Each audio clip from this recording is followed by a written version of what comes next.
les élèves et les enseignants. Le cerveau et l'enfant. C'est développé avec d'emblée une aide à l'élève à l'apprentissage. Bonjour Corentin Durand. Bonjour. Vous êtes président de l'Union nationale lycéenne depuis 1 an maintenant. En quelques mots, dites-nous qui vous êtes. Eh bien, effectivement, j'ai commencé mon mandat en avril dernier et je suis donc Corentin Durand, élève d'Hippocagne sur Paris et lycéen syndicaliste. Mais votre bac, vous l'avez passé où? Je l'ai passé en Savoie, à Chambéry. Et dans une terminale Terminale littéraire. Quel est le poids de l'UNL dans la représentation des lycéens? Eh bien, aujourd'hui, l'UNL est la première organisation lycéenne dans les instances de la démocratie lycéenne, c'est-à-dire qu'aujourd'hui, sur les 3 sièges lycéens au CSE, elle est présente sur les 3. Et aujourd'hui, on la compte dans la plupart des départements de France avec des militants, des lycéens qui rejoignent l'UNL pour militer un jour ou plus longtemps.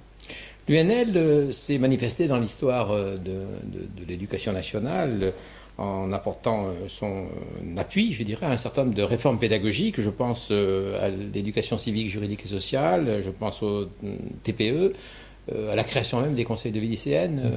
C'est cela, l'UNL, essentiellement? Oui, l'UNL, c'est une force lycéenne qui est ouvertement et sincèrement pédagogiste sur un certain nombre de sujets, notamment celui de voir les choses avec des yeux lycéens, de manière à aller plus loin dans les changements de l'école pour la mettre au goût du jour. Alors, il y a eu les TPE pour vendre cette idée pédagogique du projet, mais aujourd'hui on porte encore plein de nouvelles idées, on soutient d'autres réformes pédagogiques en cours. Voilà un peu l'UNL et son histoire. Alors parlons justement de votre intervention au Conseil supérieur de l'éducation, le CSE, où vous siégez. C'était le 12 mars dernier. Il a adopté le projet de socle commun de connaissances, de compétences et de culture pour le collège. Quelle a été la position de l'UNL? Eh bien, pour le collège, l'UNL s'est positionné avec un certain nombre d'autres acteurs du monde de l'éducation, syndicats d'enseignants, syndicats des personnels d'éducation, mais aussi associations, pour donc ce socle commun au collège. Et aussi, et ça c'était un peu notre surprise au CSE, on a voulu inventer, proposer, remettre en avant une idée qu'on a depuis quelques temps déjà, qui est celui du socle commun dans le secondaire au lycée. Dans ce socle commun, comme d'ailleurs dans la loi de refondation de l'école, apparaît le numérique. Ce socle prévoit que le collège du XXIe siècle devra être en phase avec les usages numériques d'aujourd'hui. On parle de compétences en algorithme, mais on parle de compétences en informatique. C'est cela le numérique, ou est-ce que c'est beaucoup plus que cela selon vous?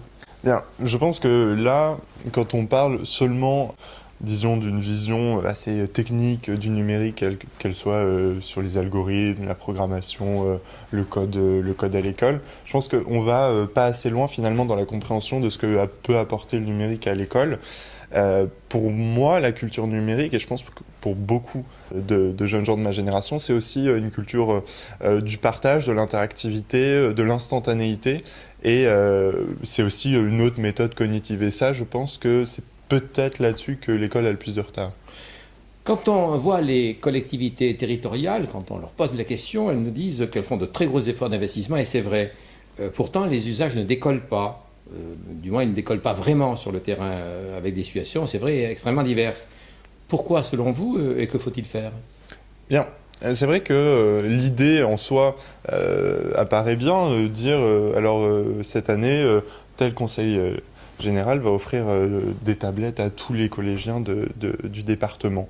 Alors ça apparaît comme bien, et puis finalement on se rend compte sur le terrain qu'on fait face à des enseignants qui n'ont pas été formés à l'usage de la tablette, à des tablettes qui n'ont pas été choisies par les établissements, qui finalement ne font partie d'aucun projet éducatif plus large, et on se retrouve avec des tablettes soit tristement inutiles et inutilisées, ou soit qui servent à faire du complément, c'est un peu gadget, c'est l'agenda électronique sur tablette plutôt que dans le calepin, quoi. Et là, je pense que ce qui fait le plus défaut, c'est la formation des enseignants et le manque de projets éducatifs. À l'occasion de ce CSE, vous avez proposé précocement, dites-vous, mais avec conviction, là je vous cite, l'instauration d'un socle commun au lycée. Pourquoi ? C'est pas seulement pour recopier les collégiens parce qu'on était jaloux du socle, mais c'est vraiment parce qu'on a la conviction qu'aujourd'hui, dans l'insertion professionnelle, mais aussi dans l'insertion dans le supérieur, il y a un manque au moment du bac pour aller au-delà. Et ce manque, c'est notamment la hiérarchisation des filières, par exemple, qui ne permet pas à tous les lycéens, par exemple un lycéen en bac professionnel, d'aller dans le supérieur parce qu'il lui manque non pas forcément des savoirs, non pas forcément des acquis disciplinaires, mais des compétences. Et ça, c'est quelque chose qui nous paraît très important et crucial pour développer notamment l'accès au supérieur, mais aussi une insertion professionnelle, j'ai envie de dire, qui ouvre le champ des possibles. Le socle commun au lycée, c'est pas tout à fait un clone de celui du collège, c'est plus un socle qui serait transversal aux filières, de compétences et pas nécessairement de discipline ou de savoir, parce que finalement le savoir il est propre à la filière et l'excellence se fait dans une spécialisation quand même des filières, qu'elles soient littéraires ou technologiques, mais je crois que la compétence, ça c'est quelque chose qui ne devrait manquer à personne. Et cette transversalité, on la retrouve de toute façon dans le possible du numérique. Alors qu'en est-il justement aujourd'hui du numérique au lycée ? Eh bien, le numérique au lycée, on peut reprendre un peu ce qu'on vient de se dire. Il y a la double erreur, celle de considérer que la culture numérique, elle est algorithmique ou à propos du code. Ou alors, pire encore, que le numérique, il faut le diaboliser parce que les lycéens peuvent harceler des camarades dessus ou je ne sais quoi. Et sinon, l'autre erreur, c'est une sorte de oui au numérique total, sans projet pédagogique, avec distribution de tablettes. Et dans les deux cas, on est face à un problème parce qu'on n'a pas de projet éducatif. Et ça, c'est important. Et je crois qu'au lycée, il n'y a pas encore de projet éducatif qui, par exemple, mettent en avant les capacités de partage, de collaboration autour de certains projets numériques, mais aussi tout simplement l'idée que aujourd'hui le numérique apporte un savoir instantané dans la classe et que il faut prendre peut-être le temps de voir comment dans la classe on peut faire face à ce savoir qui tombe du ciel, entre guillemets. Personnellement, vous, est-ce que l'école vous a ouvert quelques portes du numérique ? Eh bien, oui et non. Alors, moi, je fais partie, j'imagine, de ce qu'on appelle la génération Y. C'est ça, oui. Je suis né en voyant Internet émerger.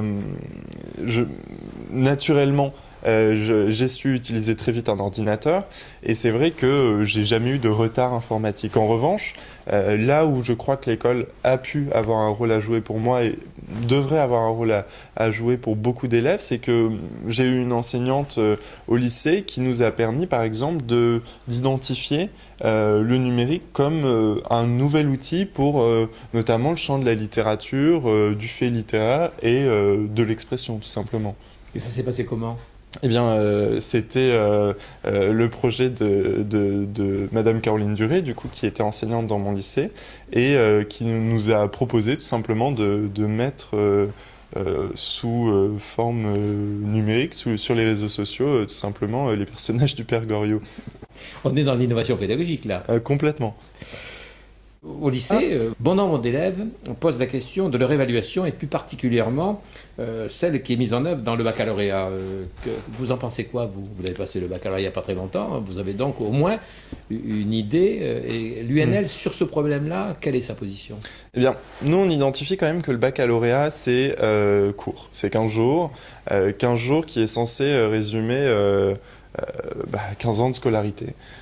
Et c'est vrai que c'est court, ça demande beaucoup de bachotage, on est sur des rythmes effrénés pendant 2 semaines, sans qu'on soit sûr que l'intégralité de ce qui a été acquis pendant la scolarité ressort dans ce bac. Alors moi je pense, et l'UNL partage cette position, de se dire qu'aujourd'hui le bac c'est bien, mais c'est pas suffisant pour mettre en avant toutes les capacités des élèves.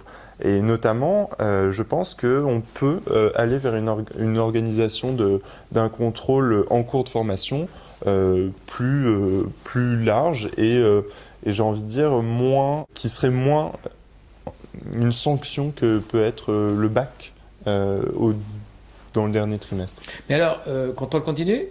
Évaluation en cours de formation, Eh bien- je sais pas, les mots cachent un certain nombre de choses. Eh bien, oui. Mais, c'est quoi? Eh bien, moi, je crois à une forme de... alors, je vais juste prendre le mot et pas les principes, mais je crois à une forme de partiel, à un bac en cours de scolarité, avec des épreuves un peu échelonnées pendant tout le lycée. Et là où ça ne serait pas un partiel, c'est que ça serait pas que des épreuves... ça serait pas juste mettre l'épreuve de français encore plus tôt que la première. Ça serait changer l'épreuve de français. Ça serait, par exemple, le TPE, on en parlait tout à l'heure. Plus de TPE, c'est aussi changer l'évaluation du bac. Et ça, c'est des choses qui nous importent. Pourquoi pas plus de projets dans le bac pourquoi pas plus de travaux pratiques dans le bac? C'est-à-dire mettre en place une évaluation aussi dans le cours de formation des jeunes pour leur permettre de se situer tout au long de cette formation. Exactement. Par rapport au savoir et au savoir-faire qu'on exige d'eux. Exactement, ça nous permet aller jusqu'à voir l'évolution de l'élève, etc. Et surtout, il y a un principe qui est très important, c'est celui du rattrapage. À quel moment on décide que l'élève n'a pas le droit de se tromper pendant 15 jours je crois que là, il y a aussi un problème du bac qu'on identifie et sur lequel il faut travailler aujourd'hui, la possibilité de se rattraper. On a parlé du numérique, on a parlé de l'évaluation. Est-ce que justement le numérique et d'autres formes d'évaluation ne pourraient pas permettre d'apprendre autrement au lycée? Mais bien, je crois que si. Aujourd'hui, on voit quand même que notre système de notation, la façon dont on essaye d'intégrer comme un espèce de corps étranger le numérique dans l'éducation, soulève des problèmes de modèles tout simplement éducatifs et je dirais même parfois cognitifs. On est face à une génération, on le disait, qui a accès à l'information et notamment à ce qu'on appelle le savoir en quelques secondes. Certains nous diront que c'est pas d'une grande qualité ou qu'ils ne savent pas trier. Eh bien voilà, si le problème c'était plus celui de savoir comment on va transmettre le savoir, mais celui de savoir comment on va le recevoir, comment on va l'interpréter, le questionner. Et ça, je crois que ça nous interroge et sur l'évaluation. Aujourd'hui, la note sur 20, ça permet pas de savoir si j'arrive à critiquer effectivement l'information que je reçois, mais le modèle selon lequel l'enseignant horizontalement va donner du savoir, vraiment transmettre le savoir purement et simplement, et nous paraît aussi obsolète dans ce cas-là, puisque finalement l'élève doit avoir un nouveau comportement face au savoir. Accompagner les élèves dans leur apprentissage à côté d'eux, côte à côte plutôt que face à face? Effectivement.